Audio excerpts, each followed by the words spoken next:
Sir, મહામંથન મંતવ્ય ન્યૂઝથી નીલમ વાત કરું છું. સર, આપણે આપણે જે ગઈકાલ રાત્રે મોડી રાત્રે પ્રધાનમંત્રી નરેન્દ્ર મોદીએ જે અત્યારે વિરોધ પ્રદર્શન ચાલી રહ્યું છે નીટના પેપર લીકને લઈને, તેના મુદ્દે આખરે એક વિડીયો સંદેશ જાહેર કર્યો અને મૌન તોડ્યું હતું. અને પેપર લીકને લઈને તેમણે કહ્યું હતું કે આજે કેબિનેટની બેઠક બોલાવાશે અને જલ્દી જ બિલ પણ પાસ કરાવીશું.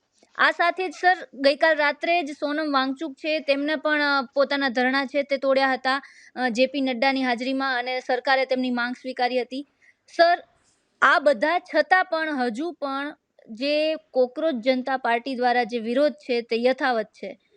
સર, શું કહેશો આ વિરોધને લઈને અને જે સરકાર તરફથી જે અત્યારના જે પગલા લેવાયા છે તેના મુદ્દે?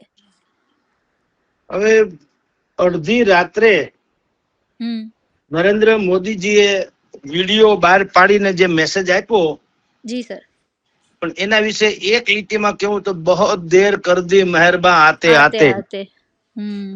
હવે આટલી બધી ઉહાપોહ મચે પછી તમારે ફ્રીડમ એટ મિડનાઇટ ની જેમ મધરાતે વિડીયો પાડવો પડે, એના કરતા શું કામ સફાળા જાગતા નથી આંદોલન જ્યારે શરૂ થાય ત્યારે?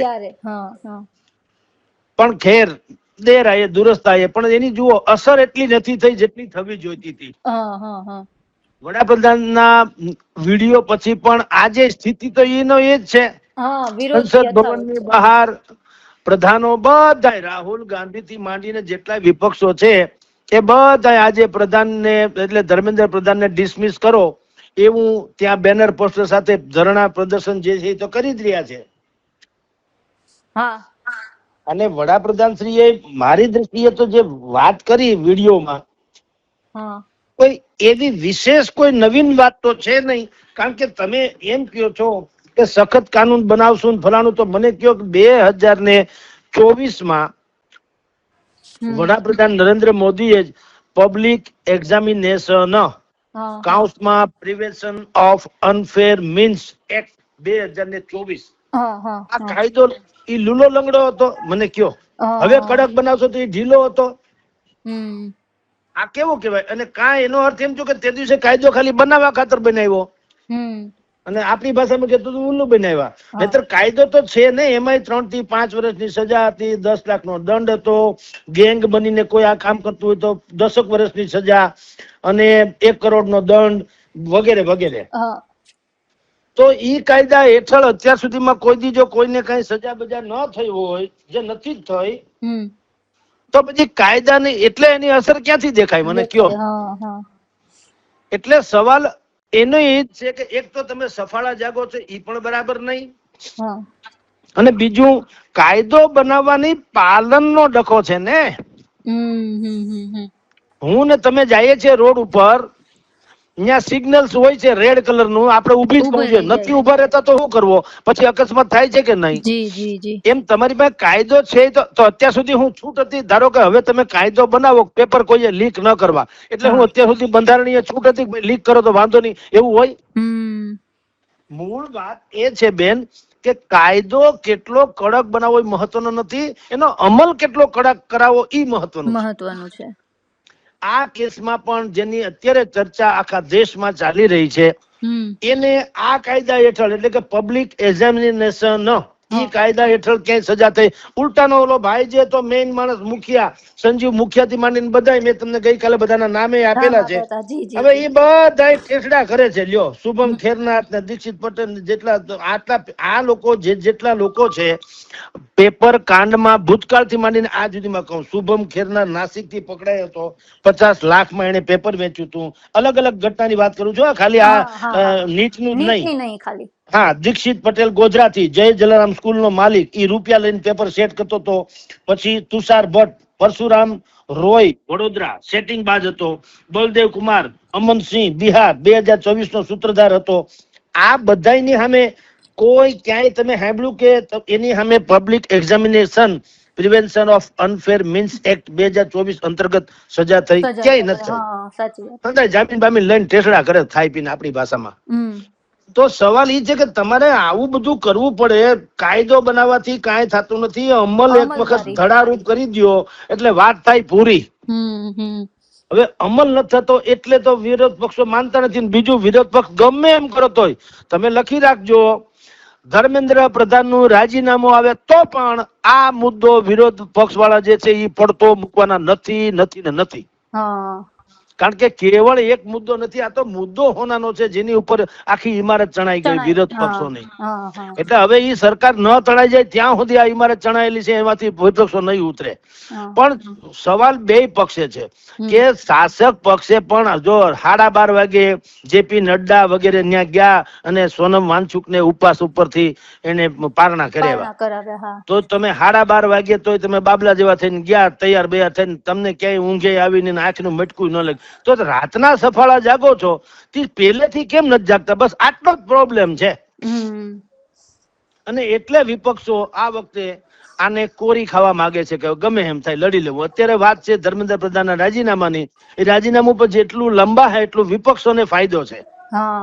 નહીં આપે રાજીનામું તો ઓર ફાયદો છે, અને બાકી રાજીનામું આપી દે ત્યાં સુધી વિપક્ષોને ત્યાં સુધી ફાયદો રહેવાનો. સર, બીજી વાત કે આજે જે કેબિનેટ બેઠક 1 વાગ્યાની આસપાસ યોજાવા જઈ રહી છે, શું લાગે છે કઈ પ્રકારના એલાન થઈ શકે, કઈ પ્રકારના નિર્ણય લેવાઈ શકે છે? કાંઈ નહીં બેન, આ એક ને એક મુદ્દો કે અમે કડક બિલ લઈ આવશે હમણાં. ગઈકાલે ઓલરેડી પ્રધાનમંત્રી નરેન્દ્ર મોદીએ એવી જાહેરાત કરી કે કીધું જ છે કોર્ટ બનાવીશું ને એ રીતની વાત કરી છે. ફરી આજે ગઈકાલ રાત્રે મોડી રાત્રે ઇન્સ્ટા મોડ કહેવાય જે આપણે એ રીતે જે જેન્ઝી જે ભાષા સમજે છે એ રીતે એમને એક આખો મેસેજ આપ્યો. તો સર કઈ પ્રકારનું, એટલે જેન્ઝી ને પોતાની તરફ ફરી કરવા માટેનું છે કે શું, કઈ રીતે જોવો છો સર? ના, મૂળ તો હોબાળો સમાવવા માટે. જેનજી બેનજી ને પોતાના કઈ થાય નહીં, મૂળ આ હોબાળો સમી જાય ને એક સરકાર ઉપરથી ઘાત ટળે એટલે બધી વાત છે. ફાસ્ટ ટ્રેક કોર્ટ નું પ્રાવધાન છે દેશમાં. ફાસ્ટ ટ્રેક કોર્ટ આ પેલી થોડી છે.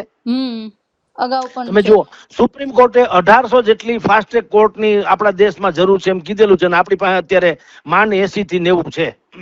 લ્યો, તો ફાસ્ટ ટ્રેક કોર્ટ બરાબર, તો અત્યારે કોર્ટ છે એમાંય ડખો છે. ફાસ્ટ ટ્રેક કોર્ટ નો ગુજરાતી ઈ છે કે ભાઈ અમુક સમય મર્યાદામાં એનો નિવેડો આવી જાય એમ. પણ અત્યારે પણ છે એમાંય ક્યાંય આવ્યો ખરો? તમે વિચાર કરો, તમને આપણા દર્શકો કે શ્રોતાઓને ખબર પડે, અહીંયા સુરતમાં એક દીકરીનું ગળું બધાની નજર સામે એક એના તથાકથિત પ્રેમીએ કાપી નાખ્યું હતું, આપણે બધા જાણીએ છીએ. ફાસ્ટ ટ્રેક કોર્ટમાં એનો કેસ લઈ ગયા હતા બધું. એ બોલો જેલમાં છે ભલે, પણ ટેસડા કરે, કઈ થયું ખરું ધડારૂપ સજા? હાલો. તો ફાસ્ટ ટ્રેક કોર્ટ નું ઈ ખાલી લેબલ મારી દેવાથી સમાજને શું જોઈએ છે? તમે કોઈ પણ વગર રિઝલ્ટ આપો, રીઝન નહીં, રિઝલ્ટ. ફાસ્ટ ટ્રેક કયો કે ફલાણી કોર્ટ કયો, ઢીકણી કોર્ટ કયો, એટલે ભાઈ પરિણામ આપો એટલે વાત પૂરી થાય. આ નીટનું પેપર જે લોકોએ મહાપાપ કર્યું, તમે એને 20 વર્ષની સજા અને એની મિલકત જપ્તી કરી લ્યો અને પ્રધાનને રાજીનામું અપાવો અથવા તો ખસેડો બીજી જગ્યાએ, વાત થાય પૂરી.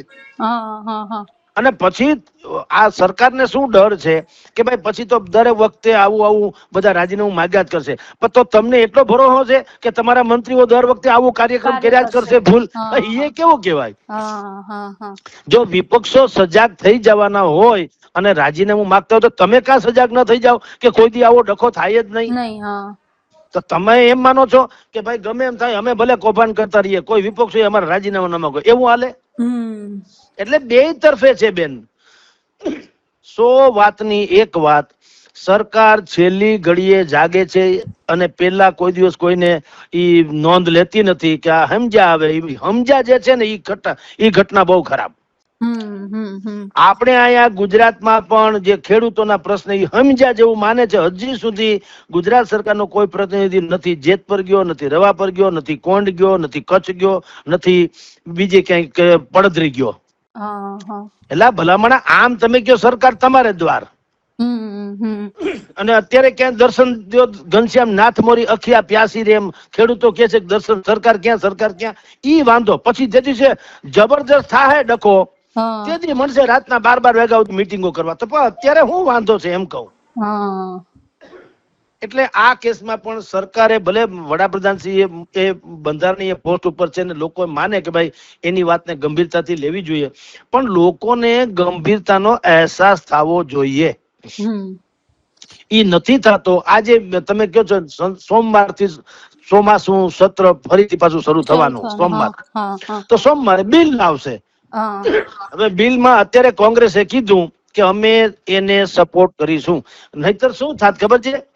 બિલ લાવે અને જો કોંગ્રેસ એમાં સપોર્ટ ન કરે તો કેવા થાત કે જુઓ આ ખાલી રોડ ઉપર ગધેડો કરવામાં જ માને છે, આને ખરેખર સુધારો કઈ જરૂર નથી, આ નરી રાજનીતિ કરે છે, એવું કેવા થાતો.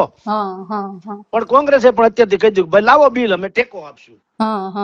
હવે તમે લખી રાખજો બિલ પણ એવા પ્રકારનું હોય છે કે એમાં જાહેર ડખો. કારણ કે આ બિલ ના બધા જે ડીંડક છે શું હોય છે, બે પક્ષો શાસક અને વિપક્ષ બે એકબીજાની માથે આપણે કહીએ ને એકબીજા, હા બસ એને સ્કોર કરવા સિવાય કોઈ ધંધો નથી. એટલે બિલમાં પણ એવી તથાકથિત જોગવાઈ હશે કે ધારો કે ફલાણી તારીખ થી બિલ અમલમાં એમ કેશે. હવે એમાં આ નીચ વાળા છૂટી જતા હોય.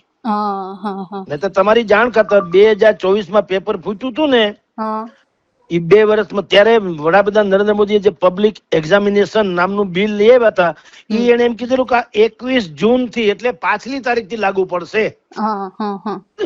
ત્યારે એને એવી વાત કરી હતી કે આ પાછલી તારીખ થી લાગુ પડશે. એમાં આજે ધારો કે બિલ સોમવારે લાવે અને ન કરે નારાયણ હાલો પાસ થઈ જાય, તો એમાં પેલું પ્રાવધાન એવું હોવું જોઈએ કે આ નીટની પરીક્ષાના જેણે પેપર લીક કર્યા એને પણ આ લાગુ પડશે,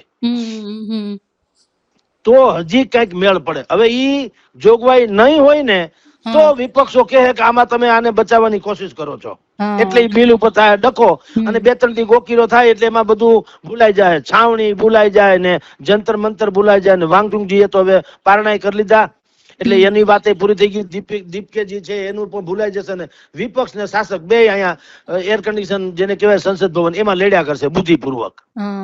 અને શાસક પક્ષ કહે કે જુઓ અમે કડક બિલ લઈ આવ્યા, પણ આ કોંગ્રેસ સહિતના વિપક્ષો છે એને બિલ ની યારે મતલબ નથી, વિદ્યાર્થીના ભાવિ યારે મતલબ નથી, એને તો પોતાનું ભાવિ જે છે ઈ એને મજબૂત કરવું છે એટલે એ આડા ઉતરે છે. લ્યો હવે શું કરી લેહો, કારણ કે બિલ ક્યારથી લાગુ પડે એ મહત્વનું છે.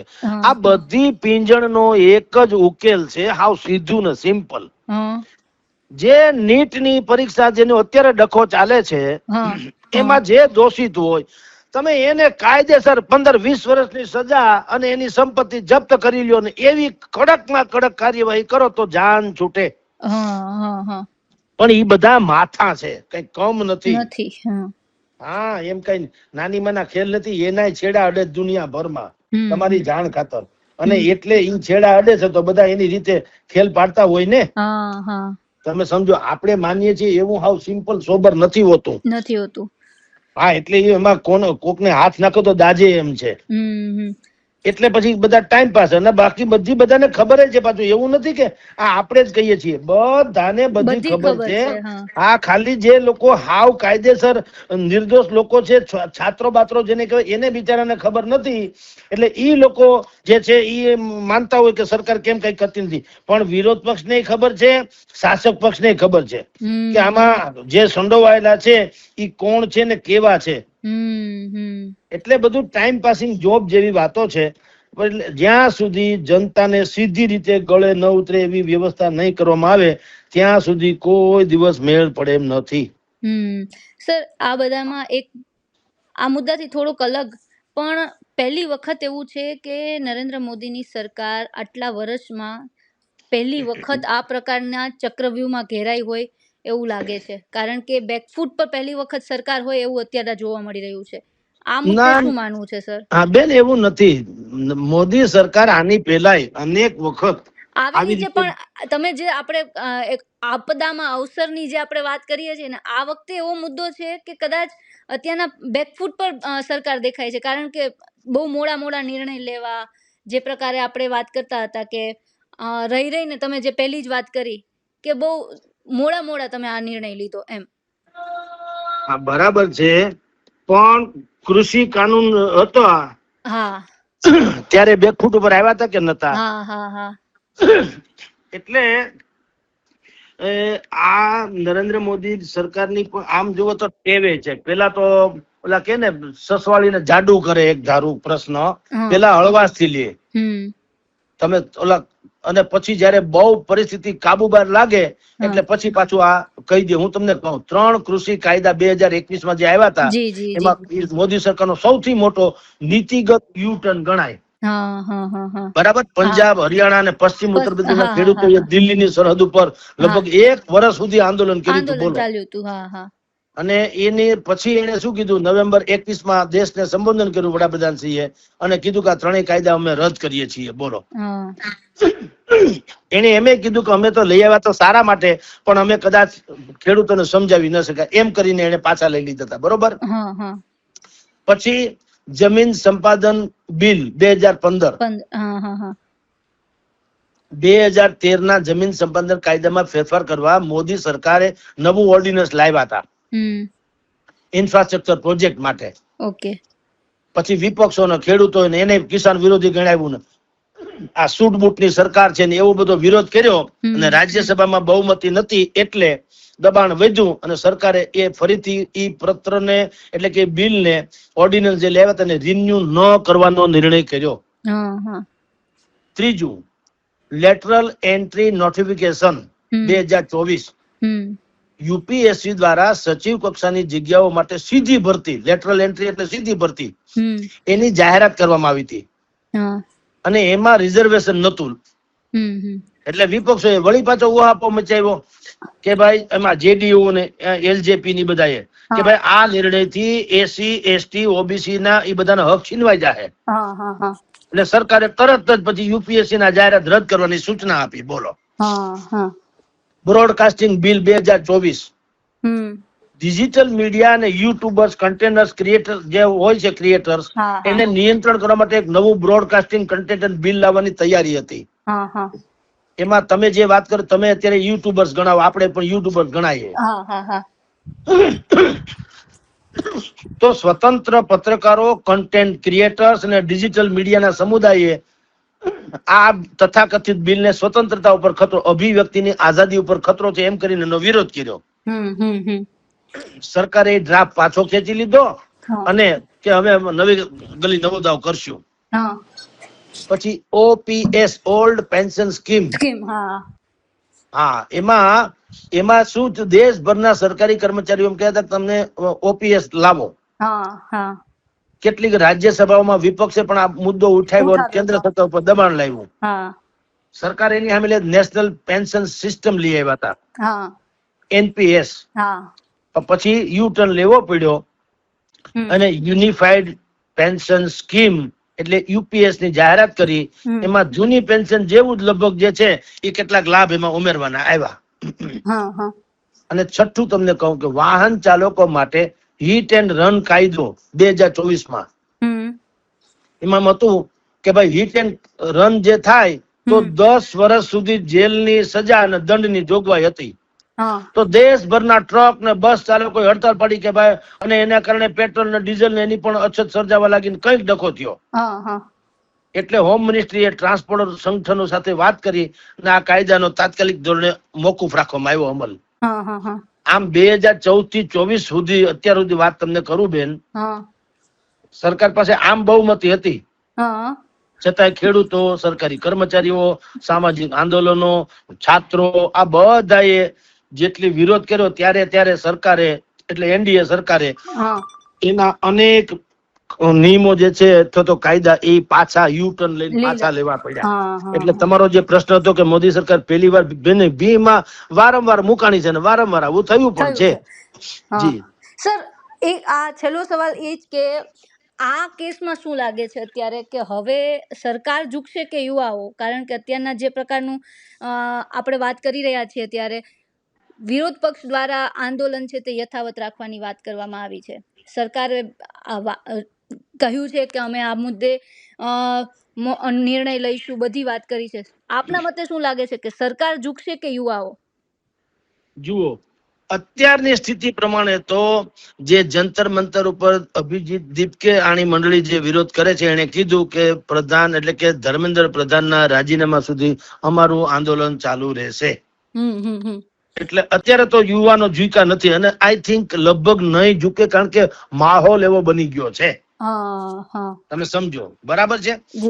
પેલી વાત તો બીજું, વિપક્ષોનો આટલો પ્રચંડ ટેકો, ભલે પોતપોતિકા એજન્ડા હોય પણ ટેકો તો મળ્યો. અંતે તમામ નદી સાગર ને મળે એમ અત્યારે જેટલા લોકો વિપક્ષો ભલે પોતપોતાની છબી ચમકાવે કે પક્ષને ઓલી સ્કોર વધારવા કરતા હોય, પણ એ કોકરોચ જનતા પાર્ટી તો અત્યારે ખતરનાક બની ગઈ. એટલે હું નથી માનતો કે આ લોકો ઝૂકે, પણ સરકારે એ આખા ગુબ્બારામાં સોનમ વાનચુકના ઉપવાસ આંદોલનના પારણા કરાવીને થોડીક પિન તો મારી દીધી. આંદોલન તોડવાનો એક પ્રયાસ. હા, એમાં થોડા સફળ થયા. ગઈકાલે રાતના સોનમ વાનચુકે જ્યુસ પીને પારણા કરી લીધા અને પછી જુઓ એક નિવેદન પણ એને આપ્યું બુદ્ધિપૂર્વક કે આંદોલન ગાંધી ચિંતા માર્ગે હોવું જોઈએ. કેટલાક અસામાજિક તત્વો આનો ગેરલાભ લઈ રહ્યા છે. સર, એમના પત્નીએ પણ ગઈકાલે એક એવું નિવેદન આપ્યું હતું જે રાહુલ ગાંધી અને કોંગ્રેસ દ્વારા જે વિરોધ કરવામાં આવ્યો હતો પીએમ આવાસની બહાર, તો આ પ્રકારે ના થવું જોઈએ એ પ્રકારનું નિવેદન એમના પત્નીએ પણ આપ્યું હતું. એ તો હું કઉ છું બેન કે હવે સરકારે થોડુંક બુદ્ધિપૂર્વક નો ખેલ નાખ્યો છે. બરાબર કે સોનમ વાનચુક જો એમાંથી હટી જાય, હજી તો એને ગઈકાલે ખાલી પારણા જ કર્યા છે, પણ ન કરે નારાયણ હજી થોડા સ્વસ્થ થાય ને આંદોલન વધુ જામે તો શક્ય છે કે સોનમ વાનચુક પોતે પણ એવું નિવેદન કરે કે આ આંદોલન અસામાજિક તત્વોએ અથવા તો વિપક્ષોએ પોતાના લાભ માટે હાઈજેક કરી લીધું. તમે જુઓ, નહીતર બાકી ઝૂકવાનો પ્રશ્ન નથી. જો અત્યારે પણ હું ને આપ ચર્ચા કરી રહ્યા છીએ, લોકસભાની જે બેઠક છે એ બપોરના 12 વાગ્યા સુધી સ્થગિત કરી દેવામાં આવી, એટલે કે વિપક્ષો મૂળમાં છે આંદોલન નક્કી થયું. બરાબર છે. અને વિપક્ષો માનતા શું કામ નથી? ઈ કે ફાસ્ટ ટ્રેક કોર્ટ તમે બનાવી, વાત બધું ઠીક છે, પણ પેપર લીક થયામાં જે એજન્સી નિષ્ફળ ગઈ એમાં જવાબદારી કોની? જવાબદારી એકાઉન્ટેબિલિટી તો નક્કી થવી જોઈએ. એટલે ઈ કઈ માને એમ નથી અને ઈ ડખો ચાલુ રાખશે. પછી સરકારે ભલે વાનચુકજીના ઉપવાસ આંદોલન છોડાવી લીધા બધું બરાબર, પણ વિપક્ષો પાસે દલીલ છે કે ભાઈ કાયદો કેવળ પૂરતો નથી. જે મેં તમને શરૂઆતમાં કીધું કે ભાઈ કાયદો ને એનો કડક અમલ થવો જોઈએ. તો ઈ વાત તો મેં આપને પેલા કીધી કે સરકાર નહીં, આખી ભારત બધા તમામ બાબતોમાં આવું સરકાર પ્રજા ઈચ્છે છે કે ભાઈ કાયદા કરવાથી કઈ ન થાય, એનો ફાયદો સમાજને થવો જોઈએ. બરાબર. તમે અનકોટ ધરો તો ઓડકાર ન આવે, ભલે 1000 આઈટમ હોય, પણ અનકોટ ને જોઈને ઓડકાર થોડો આવે. તમારા મોઢામાં એક ઢેફલું જાય તો મેળ પડે ને. તમે કાયદો કઈક એવો કરો કે લોકોને લાગે કે ભાઈ ધડારૂપ સજા થઈ છે તો પ્રજાને ગળે ઉતરે વાત. પછી મેં આગળ તમને કીધું કે કાયદો સરકારે બનાવ્યો ખરો, પછી અમલમાં ક્યારથી આવશે એ તારીખ જે છે ને એ બહુ મહત્વની છે. કારણ કે જૂના કેસ ઉપર અમલ થશે કે કેમ એ પણ પ્રશ્ન રહે ને. એટલે લોકો વિપક્ષો એમ કે કદાચ નવો કાયદો બનાવે નહીં, હવે પછીની કોઈ તારીખથી અમલમાં આવવાનો હોય તો આ લોકો કે છે કે આ તો રાજકીય ડેમેજ કંટ્રોલ છે. એટલે સરકારે શું કરવાની વાત છે? સરકારે વાત તો કરી ભવિષ્યની સુરક્ષા વિદ્યાર્થીઓ માટે કે ભાઈ અમે ફાસ્ટ ટ્રેક કોડ, અને જે લોકો અત્યારે આ પેપર લીક ને કારણે જેને સુસાઇડ કરી લીધો અથવા તો ગમે તે રીતે એનું મોત થયું ને એમાં આ પેપર લીક કાંડ જવાબદાર છે, તો એને 1 કરોડ રૂપિયો એને મદદ આપવાની વાત જે છે એ સ્વીકારે છે કે કેમ, એ પણ મહત્વનું છે ને. દંડ કરવો 1 કરોડ નો ઈ હાવ મારી દ્રષ્ટિએ વાહિયાત વાત છે, કારણ કે ઈ કરોડો રૂપિયા કમણા હોય હરામ ખાયાવો. 1 કરોડ કે 10 લાખ કે 50 લાખ દંડ ની કોઈ કિંમત નથી. આપણે અહીંયા સૌરાષ્ટ્ર ગુજરાતમાં તમે જુઓ, કોર્પોરેશન હોય એની જે આરોગ્ય શાખાની એની ફૂડ શાખા હોય છે, આરોગ્ય શાખામાં એ ફૂડ શાખા બધી જગ્યાએ જાય છે ભેળસેળ શોધવા. બરોબર. રબડીમાં ભેળસેળ, બાસુંદીમાં ભેળસેળ ને પેંડામાં ભેળસેળ ને ચેવડામાં ભેળસેળ. પછી શું કરે ખબર છે?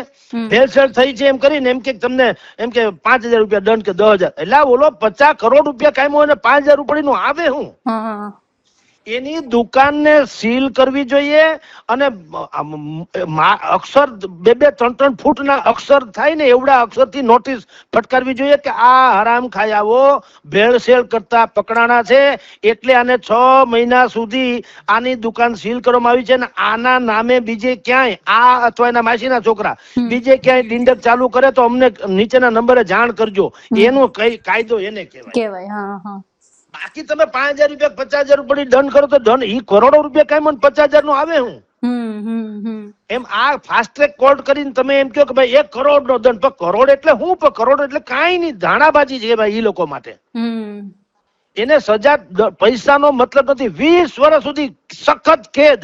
એવા 5 કેસ કરો તો હરામ બરોબર. કોઈ જો હવે ભવિષ્યમાં કઈ કરે તો અને જે એજન્સીઓ વિપક્ષો કે છે જે એજન્સી આમાં નિષ્ફળ જાય, આમાં ખાલી માફિયાઓ પેપર લીક ના માફિયાઓ જ આમાં જવાબદાર છે એવું નહીં. જ્યાં પેપર છપાતા હોય પ્રિન્ટિંગ પ્રેસ થી માંડીને જેના અંડરમાં આ બધી પરીક્ષા લેવાય છે ઈ લોકો નેશનલ ટેસ્ટિંગ એજન્સી. મેં પહેલા તમને કીધેલું કે તમે જેટલા લોકો અત્યારે ધર્મેન્દ્ર પ્રધાનનું રાજીનામું માંગે છે, ખરા અર્થમાં તો નેશનલ ટેસ્ટિંગ એજન્સીના ડિરેક્ટર જનરલ અભિષેક સિંહ એને ઈ સહિતની ટોળકીના રાજીનામાની માંગણી કરવી જોઈએ. કારણ કે સીધા દોષિત તો ઈ છે. રેલવે અકસ્માત થાય તો રાજીનામું ભાઈ આપણા લાલબહાદુર શાસ્ત્રીજી આપે એ તો નૈતિકતાની ચરમ સીમા છે. પણ મૂળ ડ્રાઈવર કે એના જે મેકેનિઝમ કરનારા મુખ્ય દોષિત તો ઈ ગણાય ને. જે પાટાનું મેન્ટેન કરે, જે સિગ્નલની વ્યવસ્થા કરતા હોય, એમાં ઈ બધી તપાસ થાય કે કોકે સિગ્નલ આપવામાં ભૂલ કરી દીધી, કોઈએ કઈ ક્રોસમાં ભૂલ કરી દીધી, પાટામાં વચ્ચે કઈક પડ્યું હતું, ઈ તપાસવામાં ભૂલ થઈ તો અકસ્માત થયો. ઈ બધું છે. ઈ જે જવાબદાર છે, ખરા જવાબદાર ઈ છે. લાલબહાદુર શાસ્ત્રી રાજીનામું આપ્યું તો મેં કીધું એમ મિસાલ છે નૈતિકતાની.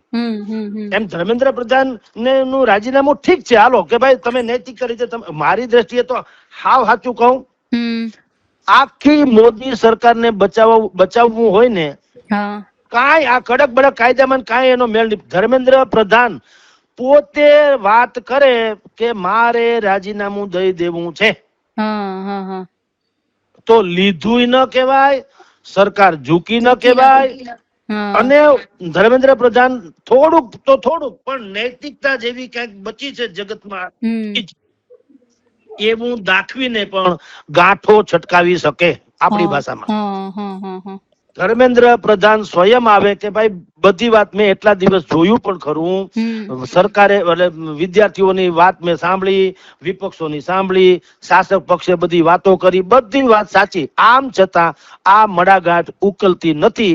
એટલે મને એમ લાગે છે કે બધી જે કઈ માથાકૂટ છે તો મારે કારણે ને, તો મારે કારણે જો આખી સરકારને કઈક પણ મુશ્કેલીમાં મુકાવવું પડતું હોય તો બેટર છે કે હું ખસી જાઉં.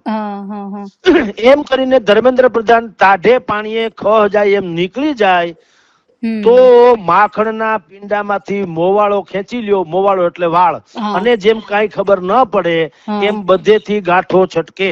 પણ મેં કીધું મોદી સરકાર રાજીનામું નથી લેતી તો સમજ્યા, પણ ધર્મેન્દ્ર પ્રધાન આપતા શું કામ નથી એ મોટો પ્રશ્ન છે. એટલે આપની જાણ ખાતર બીજી કોઈ બાબતે વાત કરવા કરતા સીધી ને સરળ વાત આટલી છે કે સરકાર આખી ભીહમાં મુકાણી, એમાં બુદ્ધિપૂર્વક ધર્મેન્દ્ર પ્રધાને હવે થોડીક પહેલ કરવી જોઈએ અને આ કાયદો જે નવો લાવવાની બિલ લાવવાની વાત છે એ જૂની તારીખથી અમલમાં મૂકવાની વાત મોદી સરકારે કરવી જોઈએ. અને કરવી જોઈએ એટલું નહીં, આ બધા છે તો ખરા, પેપર લીક થયું તો હકીકત છે કે નહીં તો કે છે, તમે એમાં જવાબદાર એનટીએ ના અધિકારી ગણાય કે નહીં તો કે ગણાય. એટલે સીધો એક્શન કરો એમ કહું. તપાસ સમિતિ ને ફલાણું ની બધું ડિંડક છે, એસઆઈટી ને ફેસઆઈટી ને કાંઈ નહીં, એ બધું નાટક છે. પછી તમારી બીજો મોટો પ્રશ્ન આવે ને ત્યારે આ બધું ભૂલાઈ જવાનું. અત્યારે તમે આ ગુજરાત ભરમાં તમે જુઓ, આ પૂરની છે, દક્ષિણ ગુજરાતમાં પૂરની વાત, પણ આ અત્યારે જે આ વાત આલે છે પેપર લીક ની, ભૂલાઈ ગઈ કે નહીં? અત્યારે પૂરનો ડકો છે કે નહીં? ચારે કોર બચાવો બચાવો, બીજી વાત નહીં. અને અહીંયા રાજકોટ સૌરાષ્ટ્રમાં શું છે, રાજકોટમાં આપણે પાણી વરસાદ ઓછો છે તો તમે જુઓ, તમે બે વાત કરો ને તો વધારે લોકો રસ પડશે આ વરસાદ ઓછો છે એમાં. જનમાનસ પણ એવું હોય છે કે તાજો મોટો બનાવ બને તો જૂનો જખમ ભૂલી જાય.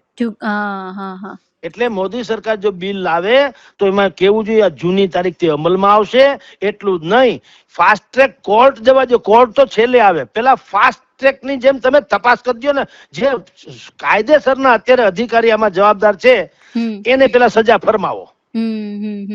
ધર્મેન્દ્ર પ્રધાન કે મેં કીધું એમ ધર્મેન્દ્ર પ્રધાને પોતે જ પેપર કાઢ્યું નથી, છાપ્યું નથી, તોય આપણે કેમ એનું રાજીનામું બધા માગે છે કે નહીં? તો જવાબદાર કોણ છે?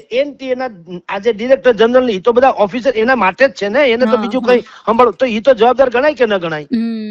તો સીધે સીધું એને બરખાસ્ત કરો યા તો ડિસમિસ કરો, અને જે કહેવાતું એ કરો, સજા કરો, તો પછી તમે પ્રજાને મોઢું બતાવવા જેવા રહી શકો. એટલે મૂળ વાત એવી છે, પાછલી તારીખથી અમલ અને કડકમાં સજાનો કાયદેસર સજા આપો તો જનતાને અહેસાસ થાય, એ એક વાત. અને બીજી વાત, આ બધી પડોજણમાં મારી દ્રષ્ટિએ કહું છું કે જો સરકારને આમાંથી ઉગરી જવું હોય તો ધર્મેન્દ્ર પ્રધાન જેવું એકેય ચાવી નથી આ તાળાની. એને સામેથી બુદ્ધિપૂર્વક ખસી જવું જોઈએ કે ભાઈ મારે કારણે આખી સરકાર અત્યારે ડખે ચડી હોય તો ભલે હું સીધી રીતે એમાં આમ નૈતિક રીતે તો ગણાય જ, પણ એમ કે ભલે અત્યારે સરકાર એમ મારું રાજીનામું નથી માંગતી, પણ હું નથી માનતો કે મારે રાજીનામું ન આપીને સરકારને વધુ ભીહમાં મુકાવા દેવી જોઈએ. એમ કરીને નીકળી જાય, ગાંઠો ઝટકે બે નું રહી જાય. ન સરકારે રાજીનામું માંગ્યું કેવાય, ન વિપક્ષો બીજું કઈ કહી શકે, કારણ કે એને તો મૂળ ધર્મેન્દ્ર પ્રધાન શિક્ષણ મંત્રી હોવા ન જોઈએ. તો થયું ભૂતકાળમાં આવો અનેક વખત બન્યું જ છે ને. મેં તમને ગઈકાલના એપિસોડમાં બધાના નામ જોગ આપ્યા છે ને બધા, કે આવા તો અનેકો બનાવ બન્યા જેમાં પ્રધાનોના રાજીનામા લઈ લીધા યા તો એના ખાતા ફેર કરવામાં આવ્યા હોય. તો ધર્મેન્દ્ર પ્રધાને અત્યારે એક હુકમનો એકો છે. જો ખરેખર આખા પ્રકરણમાં ધર્મેન્દ્ર પ્રધાન પોતે આમાંથી જેને રાજીનામાને પ્રાધાન્ય આપે, પ્રધાન વાત ગણવામાં આવે રાજીનામાને, બાકી બધું ગૌણ, રાજીનામું જ પ્રધાન, ઈ જો વાતને પકડી લેવામાં આવે બેન, તો બધી જ રીતે આનો અંત આવી જાય. જી બિલકુલ બિલકુલ સર, આશા રાખીએ કે સરકાર આપણી આ વાત સાંભળતી હોય અને તમારા મુદ્દાને ધ્યાનમાં રાખે. પણ જે વાત છે બેન હકીકત છે. આ તો ઈ તો બધા મોટા માણસો ને આપણે આપણી વાતો કરીએ, પણ આપણો જે ઓડિયન્સ છે, આપણને જે સાંભળે કે દર્શક હોય કે શ્રોતાઓ હોય, આપણે સત્ય વાત કરીએ કે ભાઈ આ સામાન્યમાં સામાન્ય વાત છે, એ મોટા માણસોને ગળે કેમ નથી ઉતરતી. ઈ પોતે હટી જાય તો જાન છૂટે કે નહીં? લ્યો, રાજીનામાની માગણી છે ને, હાલો ભાઈ દીધું, જાન ક્યાં ધર્મેન્દ્ર પ્રધાન ના રોટલા અભડાઈ જાય એમ છે, સમજો. પણ આ આખી સરકાર અભડાઈ જાય એના કરતા ધર્મેન્દ્ર પ્રધાન ના રોટલા અભડાય સારું ન કહેવાય. એટલે આ સસ્તાનો સોદો છે, પણ આ લોકો ન કરે. જીદ છે ને રાજકારણીઓમાં તો એવું છે ને, હવે મરી જવું પણ એમ કે પીછે ન કરવી, એમાં તાણે તૂટી જાય, પણ એ હવે ઢીલું નહીં મૂકે. આ ડખો છે. જી બેન. બિલકુલ સર, અમારી સાથે જોડાયા, તમામ માહિતી આપી તે બદલ ખૂબ ખૂબ આભાર સર.